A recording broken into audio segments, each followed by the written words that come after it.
up, y'all? Welcome back to the ZayMoolaSportsPodcast. I'm your host, Isaiah, and we have to talk about the Detroit Pistons because they're on an 11-game win streak, and they have the best record in the Eastern Conference at 13-2. And wow, y'all. I did not expect this from the Pistons this season. I thought they would be a really good team, but I did not think they could become a great team, and that's what they are, y'all. The Detroit Pistons are a great team. They're an elite team in the NBA, and in my opinion, they should be the favorite to represent the Eastern Conference in the NBA Finals. And this has been a remarkable turnaround for the Pistons because going into last season, it was a lot of unknown with them because they had a new GM in Trajan Langdon, a new head coach in JB Bickerstaff, and they were coming off the worst season in franchise history, only winning 14 games. So expectations were very low for the team. But then, y'all, they surprised a lot of people. They won 45 games, right? They made it to the playoffs, and they almost upset the New York Knicks in round one, taking them to a tough 6-game series, y'all. And the expectation was that, okay, going into this season, the Pistons are going to be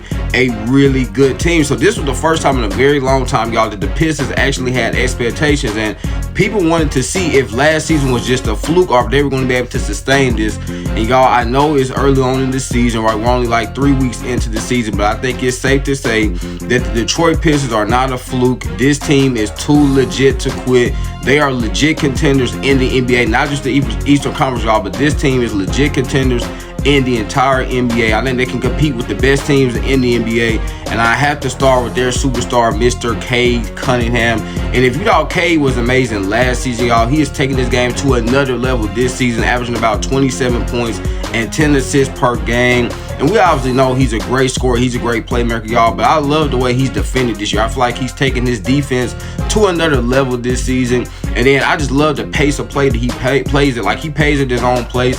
He never lets the defense rush him. Never lets the defense, force him into tough shots. Never lets the defense, dictate kind of the way he's going to play offensively, man. He just plays so under control. He's a great scorer, and he's also great at getting his teammates involved, y'all. So I just think Cade Cunningham, he's taking this game to another level. To me, he's become a superstar player. Last year, he became a star player, but I think now, y'all, he is a superstar player. And then I have to show some love to Mr. Jalen Duren, y'all. And what's so crazy is going into last season, Jalen Duren, his name was in trade rooms. Like, the Pistons were close to trading him to the New York Knicks last offseason. And y'all, I'm glad they did not do that. And I'm pretty sure they're glad they didn't do that because he has become one of the best young centers in the NBA. As this season, he's averaging about 21 points and 11 rebounds per game. And similar to Cade, y'all, man, Jalen Duren has become a really good defender. And that was probably the biggest criticism of him in his career so far as his defense. Not because he couldn't play defense, it's just he didn't put a lot of effort into playing defense, y'all. But this season, he has really increased his defensive intensity. And because of that, the Pistons have really improved in terms of their paint defense, y'all, and their rebounding, because Jalen Duren is like, listen, I have the physical tools to be one of the best centers in the NBA, and I want to play like it, not just sometimes, y'all, but all the time. Jalen Duren is consistently dominating every single game, y'all. This is the player I thought he could be coming out of Memphis. Like, I felt like he could become one of the best centers in the NBA one day if he, just cared, if he took it seriously, y'all. And this season, he's finally put things together. He's finally taking this game seriously on a nightly basis, and he is, reaping the benefits of his effort, y'all, of his play, because he is really playing at a high level. And then, y'all, we got to show some love, though, to the unheralded guys, man. I got to start with my man, Dennis Jenkins. This is a guy, y'all, that has definitely been the unsung hero for this team. No one knew who he was going into this season, or at least I should say, not a lot of people knew who he was, y'all, but he's made a big name for himself. Man, I love his three-point shooting. I love his defensive intensity, y'all, and he's also a really good passer as well.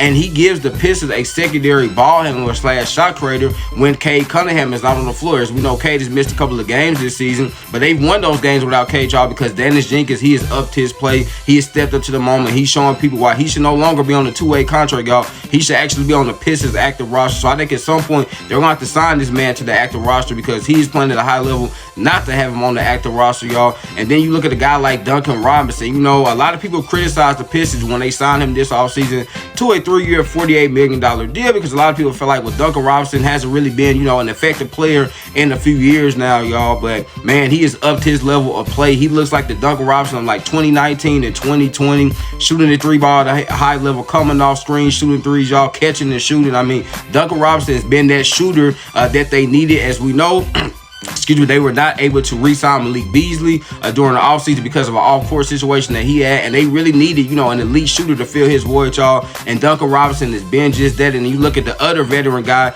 that they signed in free agency, y'all, Karis LeVert, man. He's played well as well. He's providing them some really good scoring and playmaking off the bench, y'all. And then you look at Tobias Harris, another veteran guy. And it seems like Tobias Harris, like every single year, he's going to get you like 14, 15 points, 7, 8 rebounds. And he's never going to be a star player. He's never going to be a 20 point per game scorer or anything like that. But he's going to be a solid veteran presence that you can rely on each and every night, y'all. And then you look at their young guy who I believe can be one of the best players in the NBA one day, Asor Thompson, y'all. I feel like he's taking his game to another level. And the biggest thing I've been impressed with Asor is we know he's an elite athlete, he's an elite defender, but his playmaking, y'all, so far this year, man, he's averaging about 3 assists per game, which might not sound like a lot.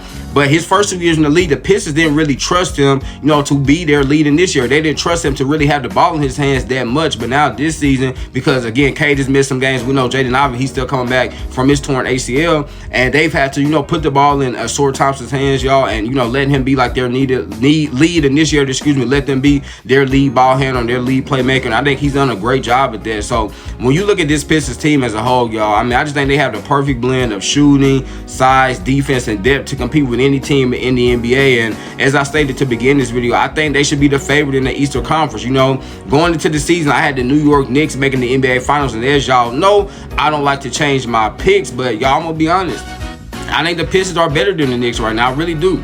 Because I'm still kind of concerned, with the Knicks in terms of like Karl-Anthony Towns, like what is his defined role on their team? And I'm also still kind of concerned about their defense. And those are two areas I don't have a problem with, with the Pistons, y'all. Their defense is great, and everyone knows their role, right? Cade Cunningham, he knows he's a superstar. Jalen Duren knows he's the second best player, and everyone else falls in line. And so when you look at this Pistons team, y'all, they have everything that it takes to make a deep playoff run. And you got to show a lot of love to J.B. Bickerstaff and Trajan Langdon, because they have just totally changed the culture, totally changed the identity in Detroit. I mean, let's be honest, y'all, it was, the Pistons were really bad for so many years. They become an irrelevant franchise. And they have been known for being one of the best franchises in the NBA. All the success they have, the Bad Boy Pistons, and then the Bad Boy Pistons 2 of the 2000s with, Chauncey Billups and Rasheed Wallace and Ben Wallace and Tayshaun Pritchard and Richard Hamilton. So the Pistons have always been known, y'all, as being one of the better teams in the NBA.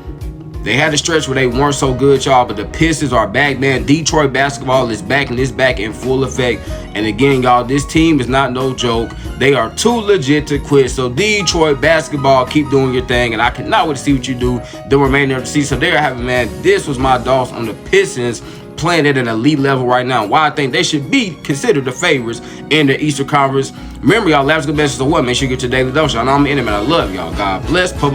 Peace.